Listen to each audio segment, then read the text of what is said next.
Olá, amados, a paz de Yahushua. Hoje, 5 de maio de 2019. Não é 5 não, dia 6. Né? Hoje é dia 6. E vamos dar continuidade, então, no vídeo do tio Lu. Hoje na parte 13, tá certo? Vou virar aqui para vocês.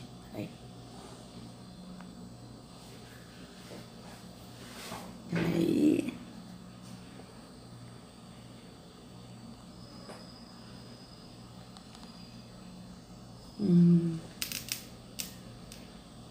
Acho que assim tá bom, né, amados? Isso, assim tá bom. Então vamos continuar. Noite do nosso Deus, velho, teve a maior treta das galáxias. Deus permitiu que houvesse essa treta lá. Por que na tua igreja não pode ter problema? Cara, uma vez, eu estava conversando com o pastor Antônio, acho que foi com o pastor Wesley, não lembro. E eles falaram que na porta de uma igreja estava escrito assim, ó, aqui é proibida a entrada de pessoas perfeitas. Ou seja, todo mundo pode entrar, velho. O pastor Silmar Coelho fala uma coisa bem interessante. Na verdade, é um título de um livro dele. Inclusive, eu quero até ler esse livro. A família perfeita é imperfeita. Então, velho, não espere perfeição de ninguém. Nem de... Amados, veja, ele disse que a família perfeita, ela é imperfeita. Beleza, é verdade. Na perfeição só tem um, que é Yahushua, tá certo? Ele é o perfeito, né? Nós somos imperfeitos. Só que ele está colocando assim que mesmo que a gente seja imperfeito, nós temos que ir na igreja, porque a igreja não é perfeita. Beleza, realmente, né? Mas o nosso culto tem que ser no entendimento, não mais no físico, tá certo? Então o tio Lu tá levando as pessoas a irem para a lei, porque na verdade essas práticas que eles usam nesses cultos são práticas maçônicas, tá? Porque são rituais maçônicos que eles fazem também na maçonaria, né? O batismo, tem o batismo na maçonaria, na iniciação, né? Todas essas coisas aí, eu nunca entrei numa loja maçônica, tá? Mas o pouco que eu sei, eu pesquiso, né? E eu sei que tem coisas que são da maçonaria e que eles colocaram nas religiões, tá? E nas evangélicas também, todas essas práticas. Então, o que acontece, amados? A verdade é que as igrejas evangélicas, católicas, todas elas são uma maçonaria, uma loja maçônica oculta, que eles não estão adorando ao verdadeiro Deus Yahweh, mas eles estão adorando ao Deus da maçonaria, conhecido por Gadu, o grande arquiteto do universo, Baphomet, que na verdade seu nome é Terron, o Deus das trevas, o Deus de morte. Então aqui vamos ler hoje Gálatas 3 todo, certo? Que eu li Gálatas 3:10, né, para vocês. Mas eu prometi que a gente iria ler o Gálatas 3 todo, tá certo? Então vamos lá. Estou na Nova Versão Internacional, tá certo? Ó Gálatas insensatos, quem hoje enfeitiçou? Não foi diante dos seus olhos que Yahushua foi exposto como sacrifício? Né, como sacrificado, que aqui está crucificado, mas ele não foi morto na cruz, ele foi morto no madeiro, né? Então, quem os enfeitiçou? Quem está enfeitiçando hoje esses templos, né? As pessoas que estão indo no templo de pedra, porque isso é uma feitiçaria, as pessoas estão enfeitiçadas por esse falso Deus Terron, se passando pelo verdadeiro Deus Yahweh. Porque veja, amados, aqui mesmo em Apocalipse, né, como a gente leu ontem, né? Veja, este grande dragão, a antiga serpente chamada Diabo ou Satanás, que na verdade é Terron, aquele que engana o mundo todo, tá? Foi jogado para a terra com todo o exército dele, ou seja, aquele que engana o mundo todo. Então é esse Deus que habita nesses tempos, enganando as pessoas, pensando que as pessoas pensam que ele é o verdadeiro Deus, que é Yahweh. Mas não é, ele é Terron, e ele que enfeitiça as pessoas fazendo falsas promessas, né? E quais são as falsas promessas? Dando promessas deste mundo, né, visando as coisas deste mundo. As pessoas hoje estão pensando no futuro, não estão vivendo o presente, como o irmão Edinho hoje falou numa live maravilhosa hoje sobre isso, né? Que as pessoas, elas estão visando o futuro, elas não vivem o presente. Vivem o futuro de uma promessa, de uma casa nova, de carros, de bens materiais, de um bom emprego, de uma faculdade, tudo promessas deste mundo, e não visam a verdadeira promessa que o Salvador nos deu. Qual é a promessa que ele nos deu? A vida eterna. Esta é a promessa, a única promessa que Yahushua nos prometeu, que ele prometeu aos nossos pais Adão e Eva, que ele disse, eu virei em 5.500 e morrerei, tá? Para vocês obterem a promessa. Qual a promessa? A vida eterna. Esta é a promessa que Yahushua nos deu, a vida eterna, que foi ocultada na Bíblia como evangelho. Quando vocês leem na Bíblia evangelho, não é evangelho, está falando da promessa, que é a vida eterna. A única promessa, não tem outra. Então essas promessas aí é um feitiço que Terron colocou, prometendo falsas promessas. Promessas que não existem. Porque o que Yahushua disse para nós é: não andeis ansiosos pelo dia de amanhã. Ou seja, não fique preocupados com o dia de amanhã, o futuro me pertence. Tá? Não andeis ansiosos. Acaso o Pai não cuida dos lírios do campo, não cuidará de vocês? Basta cada dia o seu mal. Ou seja, viva o presente, viva o dia de hoje. O amanhã pertence a mim. É isso que ele disse.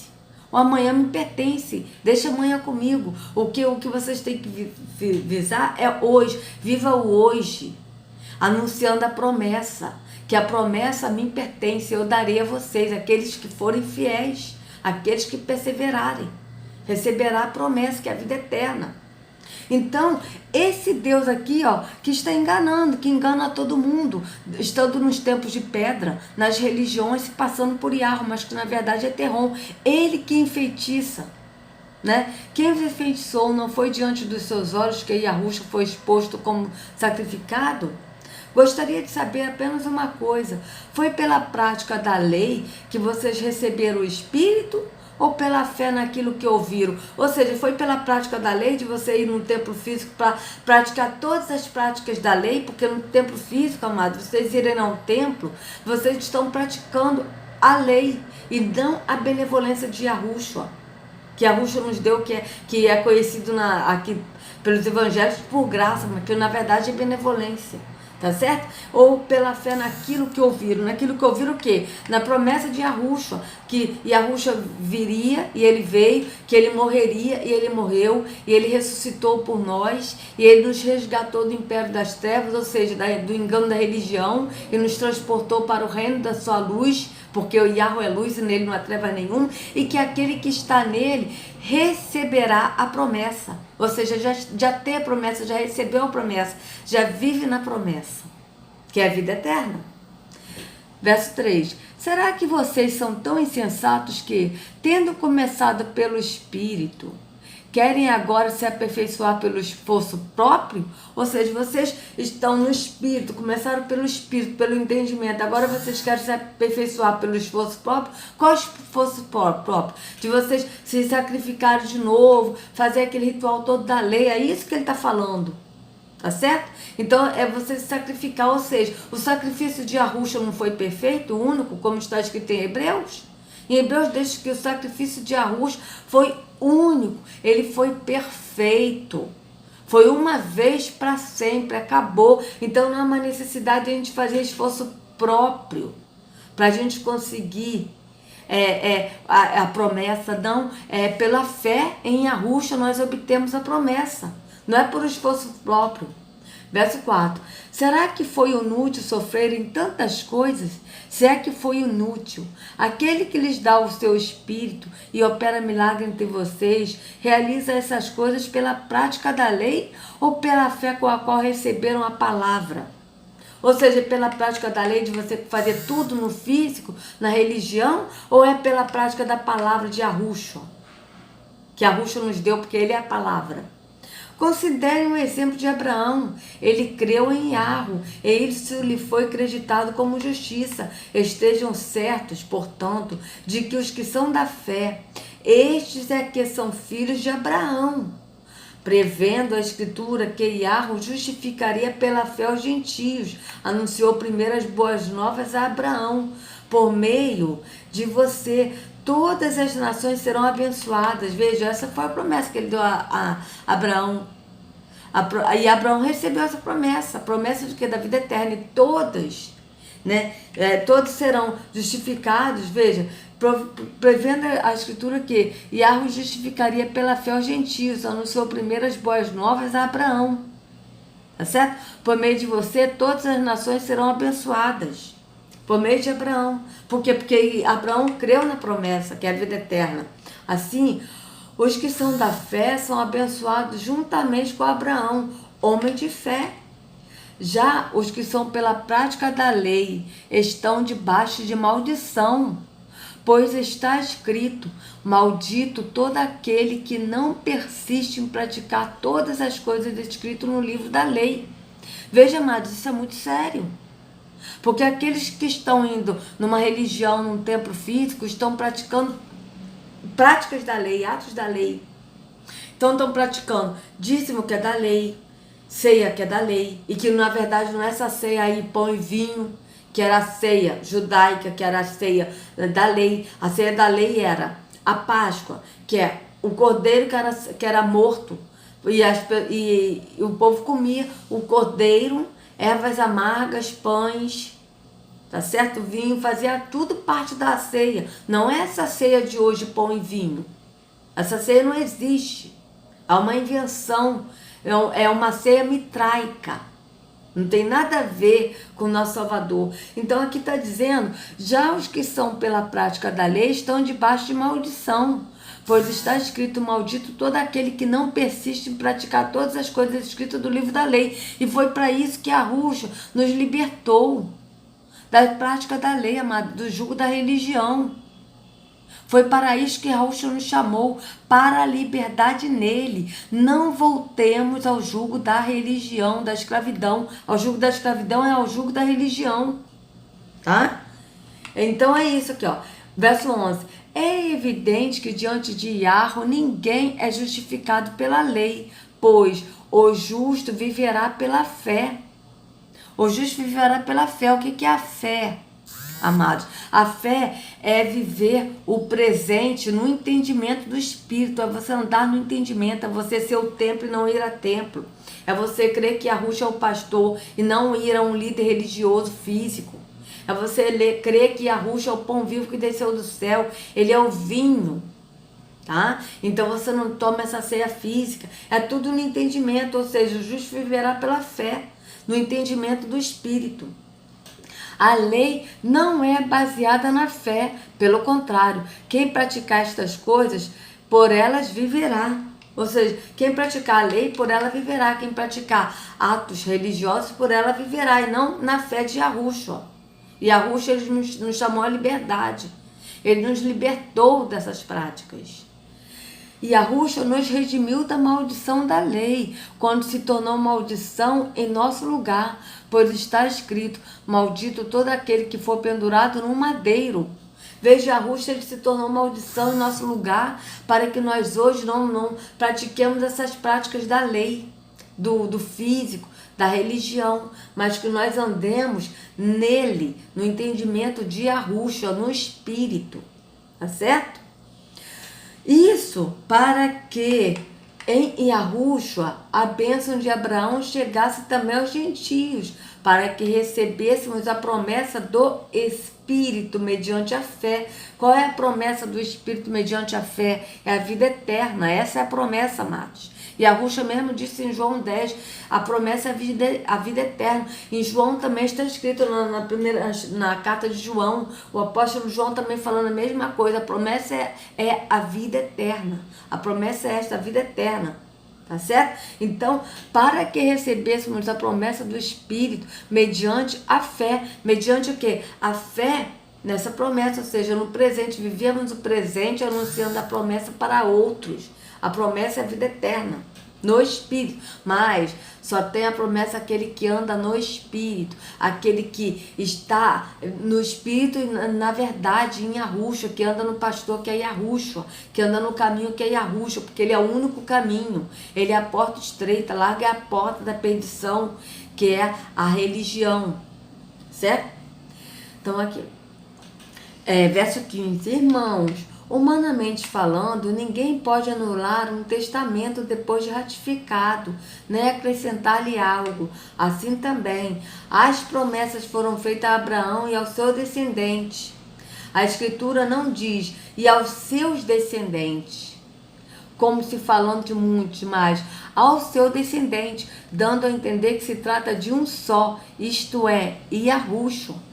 Yahushua é este descendente, nós estamos no descendente que é Yahushua, aquele que anda em Yahushua, aquele que está no corpo que é Yahushua, e ele é a cabeça deste corpo, tá certo? Quero dizer isto, a lei que veio 430 anos depois, não anula a aliança previamente estabelecida por Yahweh, de modo que venha a invalidar a promessa. Tá certo? Veja bem, amados, a lei que veio 430 anos depois não anula a aliança previamente estabelecida por Yahweh, de modo que venha invalidar a promessa. Ou seja, esta lei, ela não anula a aliança, tá certo? Previamente estabelecida por Yahweh, tá? Ela não invalida a promessa. Por quê? Porque Yahushua, ele anulou a lei no madeiro. Quando ele foi sacrificado no madeiro, a lei foi anulada. Entendeu? É isso que está dizendo aqui. Pois, se a herança depende da lei, já não depende de promessa. Yahweh, porém, concedeu gratuitamente a Abraão mediante promessa. Tá certo? Entendam, amados, isso. Veja, pois se a herança depende da lei, a herança depende da lei, já não depende da promessa. Então, se você depende da lei para alcançar a promessa, você não depende da promessa. Você depende do quê? Da herança, que é a lei. Yahweh, porém, concedeu gratuitamente a Abraão mediante promessa. Qual era, então, o propósito da lei? Foi acrescentada por causa das transgressões, até que viesse o descendente a quem se referia a promessa, e foi promulgada por meio de anjos, pela mão de um mediador, tá certo? Veja, o descendente é quem? Está se falando de Yahushua, tá? Que veio trazer a promessa, ele cumpriu tudo que ele cumpriu, morreu para nos trazer a promessa que é a vida eterna, porque mediante a fé em Yahushua, e a gente crê que ele morreu e ressuscitou, ele está entre o Pai, que ele enviou o Espírito, que nós andamos no Espírito, no entendimento. Então nós receberemos a promessa, porque descendente que é a quem se referia a promessa, ou seja, ele veio trazer a promessa. Quem veio trazer a promessa é Yahushua. Ele veio trazer a promessa através do sacrifício que ele prometeu aos nossos pais Adão e Eva, tá certo? Então aqui foi promulgado por meio de anjos pela mão de um mediador. Contudo, o mediador representa mais de um. Yahweh, porém, é um. Então, a lei opõe-se às promessas de Yahweh? De maneira nenhuma. Pois, se tivesse sido dada uma lei que pudesse conceder vida, certamente a justiça viria da lei. Viu? A justiça não veio da lei, amada. A justiça veio da benevolência de Yahweh. Tá certo? Mas a Escritura encerrou tudo debaixo do pecado, a fim de que a promessa, que é pela fé em Yahushua, fosse dada aos que creem. Veja, mas creem quem? Em Yahushua. A promessa, que é a vida eterna, ela é dada pela fé em Yahushua, tá certo? E ela é dada àquele que crê em Yahushua, aquele que anda em Yahushua, no caminho que é Yahushua, aquele que entra na porta estreita que é Yahushua, não uma porta de uma religião. Aqueles que estão na porta da religião não estão na promessa, amados, que Yahushua fez. Não estão vivendo na lei, tá certo? Estão sacrificando de novo Yahushua. Por quê? Porque precisa de praticar obras da lei, não creem no sacrifício de Yahushua, não entendem o sacrifício de Yahushua e a promessa que ele nos deu. Então nós temos que andar na porta, entrar na porta que é Yahushua, a porta estreita, e andar no caminho que é Yahushua. E a gente andando no caminho que é Yahushua, ele nos leva ao Pai. Ele mesmo disse: eu sou o caminho, a verdade e a vida. Ninguém vai ao Pai senão por mim. É Ele que nos leva ao Pai. E o Pai nos cela no entendimento através do seu Espírito. O Espírito passa a habitar em nós, quando nós cremos que somos o templo e não vamos mais a templo, amados. Então veja, mas a Escritura encerrou tudo debaixo do pecado, a fim de que a promessa que é feita pela fé em Yahushua fosse dada aos que creem. Antes que viesse esta fé, estávamos sob a custódia da lei, nela encerrados, até que a fé que haveria de vir fosse revelada. Assim, a lei foi o nosso tutor até Yahushua, para que fôssemos justificados pela fé. Agora, porém, tendo chegado à fé, já não estamos mais sob o controle do tutor, ou seja, sob o controle da lei. Tá certo? Todos vocês são filhos de Yahweh mediante a fé em Yahushua, não mais na lei, mas nós somos filhos de Yahweh mediante a fé em Yahushua, e não mediante a uma religião, mediante a um templo físico, mediante a ouvir um líder religioso, mediante a praticarmos atos religiosos que são atos da lei, mas é pela fé em Yahushua, mediante a fé em Yahushua. Pois todos vocês são filhos de Yahweh mediante a fé em Yahushua. Pois os que em Yahushua foram lavados, porque esse batizado aqui é lavar, foram lavados, de Yahushua se revestiram. Não há judeu nem grego, escravo nem livre, homem nem mulher, pois todos são um em Yahushua. E se vocês são de Yahushua, são descendência de Abraão e herdeiros segundo a promessa. Tá certo? Herdeiros segundo a promessa. Qual é a promessa? A vida eterna que ele nos prometeu. Tá certo? Então aqui, amados, eu quero colocar aqui para vocês um vídeo do canal Últimos Dias, do irmão Edinho, que é uma benção, Edson Silva História, tá certo? Que ele fala sobre os evangélicos são enganados pelas falsas pregações dos lobos, que são os lobos, os pastores, falsos pastores, que o único pastor é Yahushua. Então vamos assistir juntos? Dentro das igrejas evangélicas são feitos muitos rituais. Uma delas é a própria Santa Ceia. Santa Ceia é essa que não está dentro da própria Bíblia.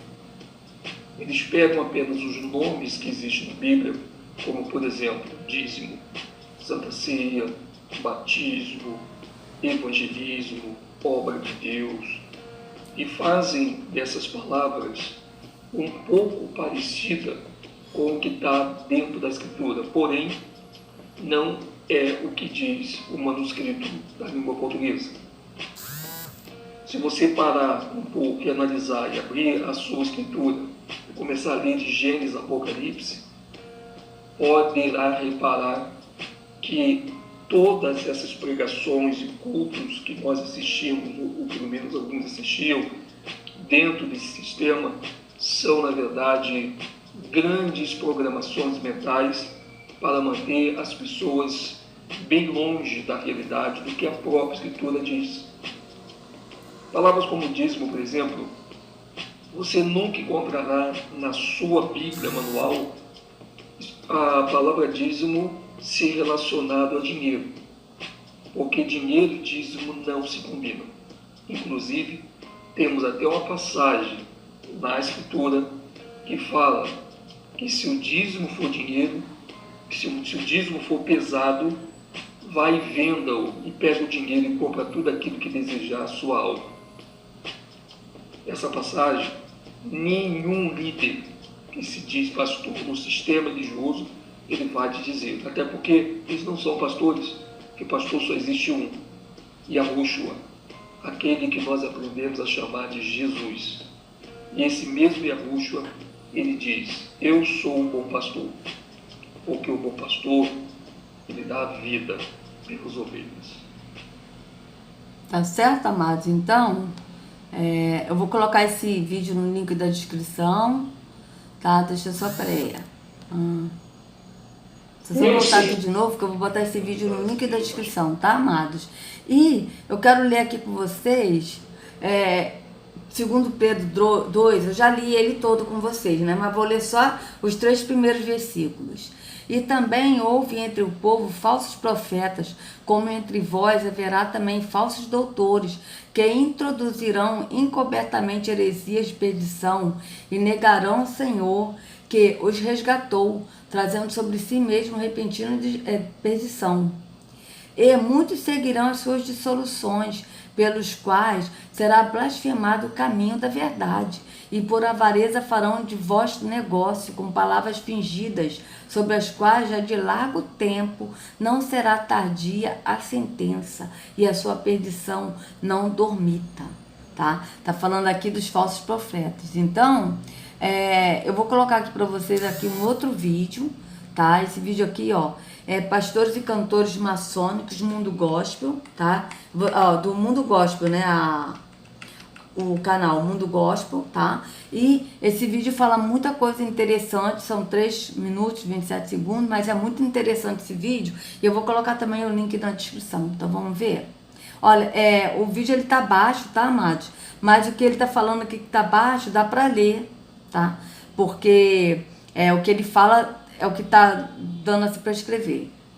Então vamos lá, ó. Porque surgirão falsos cristos e falsos profetas e farão tão grandes sinais e prodígios que, se possível fora, enganariam até os escolhidos, porque tem escolhidos que estão nesses tempos de pedra, mas que o próprio Yahushua está tirando para fora. Não é verdade?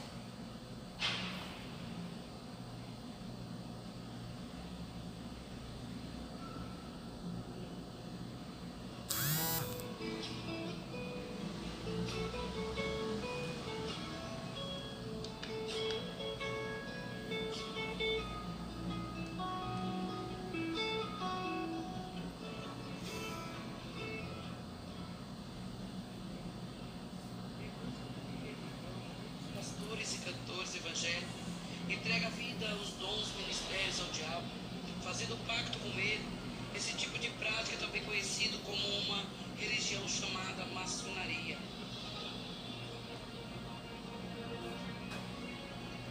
Veja, amados, em busca de riquezas e fama, muitos pastores e cantores evangélicos entregam a vida, os dons e ministério ao diabo, fazendo um pacto com ele. Este tipo de prática é também conhecida como uma religião chamada maçonaria, porque a maçonaria é uma religião.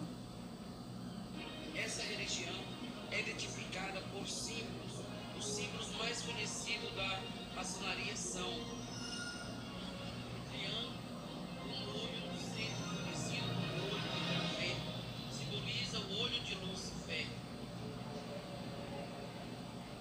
O hexagrama, estrela de 6 pontos, é a qual diz ser a estrela de Davi, mas na verdade é o símbolo satânico.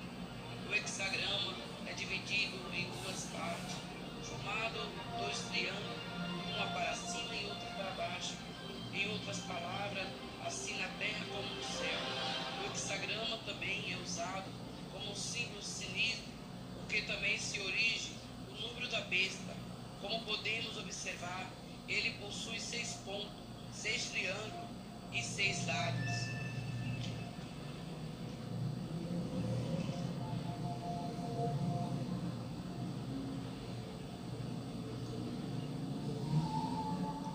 A mão chifrada ou a mão fechada. A mão fechada em Libra significa o S. Os maçônicos usam o braço erguido com a mão fechada em homenagem a Satã.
Então, amados, para vocês verem, eu vou colocar o link desse vídeo na descrição, porque eles falam muito baixo, né?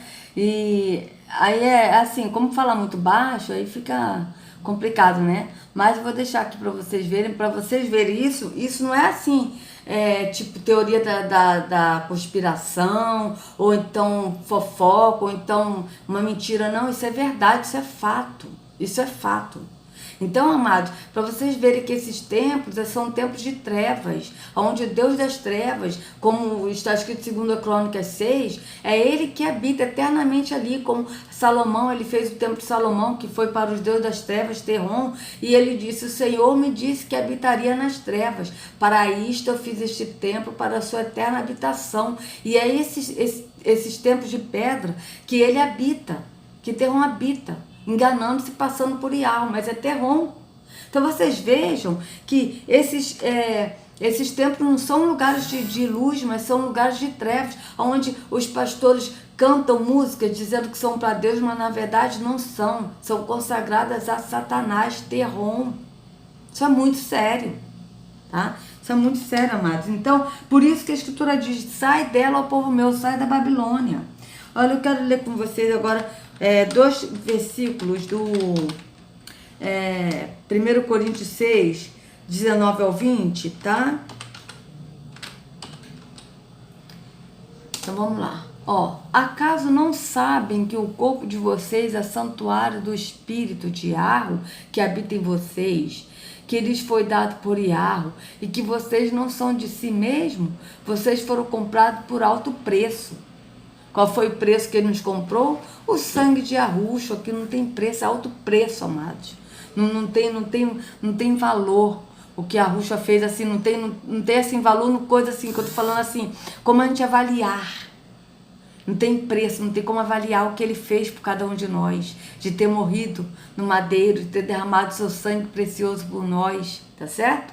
É isso que eu quero dizer, é um alto preço, não tem valor, assim, não tem como a gente avaliar o valor que ele se deu por nós, né? Então aqui, vocês foram comprados por alto preço, portanto glorifiquem a Iarro com o corpo de vocês, tá certo? Então aqui eu quero colocar aqui um vídeo aqui do irmão Rubens, e esse vídeo aqui fala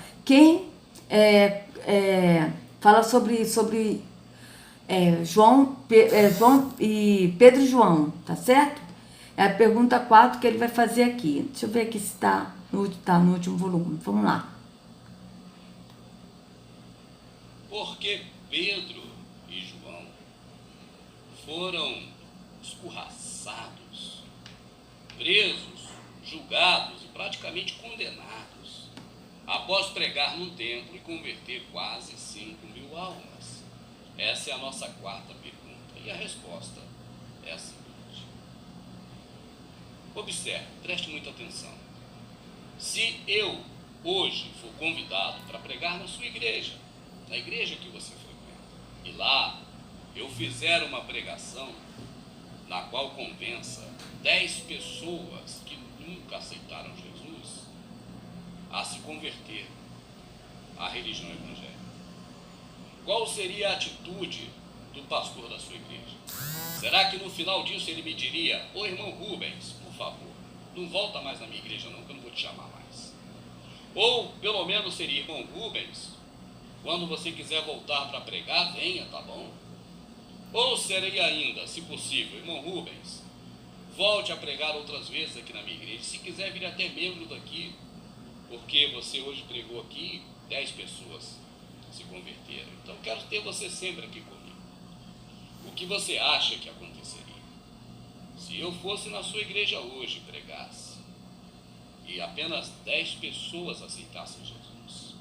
Você acha que seu pastor não iria me querer mais nessa igreja? Aí eu te pergunto, não é exatamente algo parecido, só que numa proporção muito maior, o que aconteceu com Pedro e João? Pedro e João subiam a hora nona no templo para falar. A palavra orar significa falar, não necessariamente com Deus, mas até mesmo com as pessoas.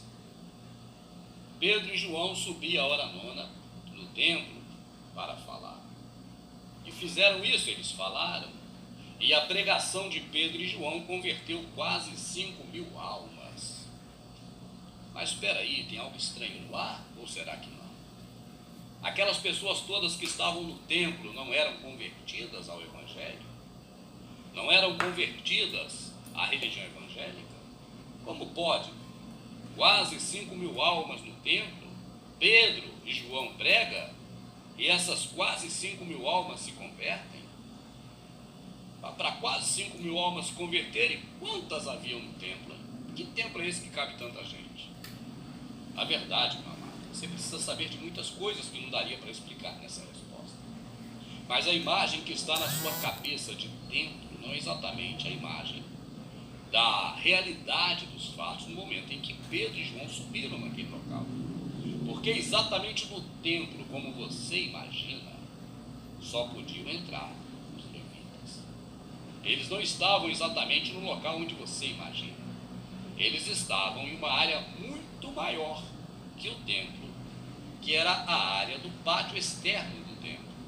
Templo este construído por Salomão, não. Templo este construído em acordo político pelo Herodes a favor de Roma, para deixar o povo distraído, essa é a verdade.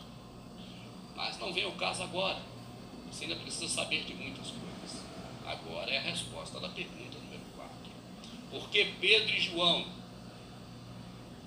foram maltratados quando pregaram e quase 5.000 almas se converteram? Porque, na verdade, o que disseram para você que era um templo onde as coisas do Criador ocorriam é uma grande mentira. Aquele templo em que João e Pedro subiu a hora nona para orar, para falar, essa é a palavra orar, era um templo comandado pelas mesmas pessoas que mataram o nosso Salvador. Aquele templo era comandado pelos judeus, líderes religiosos, escribas, saduceus, fariseus, principais dos sacerdotes, e ainda a guarda pessoal deles, os capitães do templo, que era um exército criado, não pelos romanos, mas pelos próprios judeus, para proteger os interesses daquele templo. Foram esses mesmos soldados do templo que prenderam depois o Salvador no Getsemane, mas isso é outra história. Então o que ocorria ali naquele momento é que Pedro e João acusaram aqueles homens que comandavam o templo de ter matado o Salvador. E aquele povo todo que estava iludido, aquele povo todo que estava enganado por aquele sistema religioso, reconheceu e saiu fora. O mesmo que fez Paulo. Paulo também largou o sistema religioso quando se converteu. Paulo aprendeu aos pés de Gamaliel, o maior mestre da lei da época. Mas ele próprio, Paulo, mais tarde disse que aprendi com Gamaliel, tudo me serviu de esterco, de cocô. Então, o mesmo sistema que Paulo se arrependeu de estar nele e saiu, foi o sistema que quase 5.000 almas no templo, que, entenda bem, no pátio do templo, se arrependeu de estar ali e largaram aquele templo para lá. Pararam de gastar dinheiro com os sacerdotes. Como se gastava dinheiro, né? Com aqueles sacerdotes? Era sacrifício em cima de sacrifício, tudo envolvendo dinheiro. Muito familiar com os dias de hoje, não é verdade? Mas aquele povo todo saiu de lá. Porque a pregação de João e Pedro foi exatamente sobre aqueles homens que comandavam o templo e que assassinaram o Salvador. Os mesmos que mataram Estevão, quando Estevão falou: Deus não habita em templos feitos por mãos de homens, foi o suficiente. Aqueles homens religiosos, líderes daquela época, que nunca deixaram de existir, eles estão aí até hoje. Afinal de contas, eles mataram Salvador, mataram Paulo e tantos outros. E não surgiu ninguém maior do que Paulo. Também não surgiu nem surgirá ninguém maior do que Jesus para derrotar eles. Eles estão aí até hoje. Então, aqueles homens que comandavam aquele tempo, quando ouviram João e Pedro pregando contra eles, dizendo: vocês mataram o autor da vida. Então aqueles homens não deixaram nem Pedro e João terminar o que estava falando. Rapidamente os seus soldados, guarda-costas, cupichas, os seus jagunços, tomaram a frente no meio da multidão, com forma voraz, lançaram mão de Pedro e João e o levaram rapidamente a julgamento deles mesmos e a prisão. O resto da história você já sabe. Respondendo à quarta pergunta, por que os sacerdotes ficaram furiosos quando Pedro e João converteu quase 5.000 almas no templo deles? Porque eles deixaram de receber dinheiro, talvez em forma de oferta, sei lá mais do que, de quase 5.000 almas. 5.000 almas a menos no aprisco deles. 5.000 almas, ou quase 5.000 almas a menos, sendo enganados por eles. Isso os deixou muito bem. Amados, eu vou colocar esse link na descrição também, tá? Que ele também, esse vídeo tá baixo, né? Os outros 2 vídeos estavam baixos. Então veja, amados, o que é o verdadeiro arrependimento? Né? Que a gente tanto fala em arrependimento, né? E às vezes a pessoa vai no templo de pedra e toma Santa Ceia lá. E aí o pastor lê, né? Examinai, né? Se examinai primeiro, né? Antes de tomar a Santa Ceia, né? E aí a gente vai, pede perdão pelos meus pecados. Pai, perdoa porque eu xinguei. Pai, perdoa porque eu fiz isso, porque eu não sei o quê. E aí você nunca tem uma vida transformada.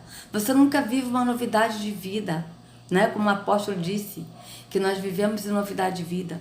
Mas sempre a carne fala, né, mais alto. Por quê? Porque as pessoas estão na carne, não estão no espírito. Estão na carne. O que é estar na carne? É você estar fazendo atos religiosos, atos da lei. Tá certo? Então, o que é o verdadeiro arrependimento? O verdadeiro arrependimento, amados, é quando vocês reconhecem que vocês estão na lei, que vocês vão a templo e não são templo, que vocês precisam de um líder religioso e vocês não estão em Yahushua. E vocês se arrependem e falam: Pai, me perdoa, foi o que eu fiz. Quando eu descobri isso tudo, eu estava cega na religião. Fiquei 46 anos, não me engano, que eu nasci. Meus pais já eram da Assembleia de Deus. E eu pedi perdão. Falei: Pai, me perdoa por todas as vezes que eu dei o dízimo, eu não sabia. Por todas as vezes que eu dei oferta, eu não sabia. Por todas as vezes que eu tomei Santa Ceia, eu não sabia. Por todas as vezes que, sabe, eu fui a um templo, por eu ter me batizado nas águas. Me perdoa. E ele me perdoou. Por quê? Porque ele sabia da sinceridade do meu coração. Então, o que é um arrependimento? O arrependimento verdadeiro é quando a gente reconhece que a gente está no sistema religioso e a gente toma a decisão de sair da porta larga, que é a religião, e ir para a porta, que é Yahushua, que é a porta estreita. Então, amados evangélicos, católicos, espíritas, macumbeiros, islâmicos, qualquer religião que vocês sejam, vocês hoje estão ouvindo a voz de Yahushua. Yahushua está do lado de fora da religião, tirando os seus. Então, ouça a voz dele. Não endureçais o coração, mas ouça e vá para Yahushua. Se arrependa e passe a ser o templo. Não vá mais a templo, mas seja você o templo. Não vá mais a um líder religioso, mas siga ao pastor, ao único pastor e verdadeiro que deu a vida por vocês, que é Yahushua. Vá para Yahushua, amados, que ele vai levar vocês ao Pai. Que Yahushua carregue cada um de vocês nas palmas de suas mãos. Sejam livres do engano da religião, em nome de Yahushua. Até a próxima.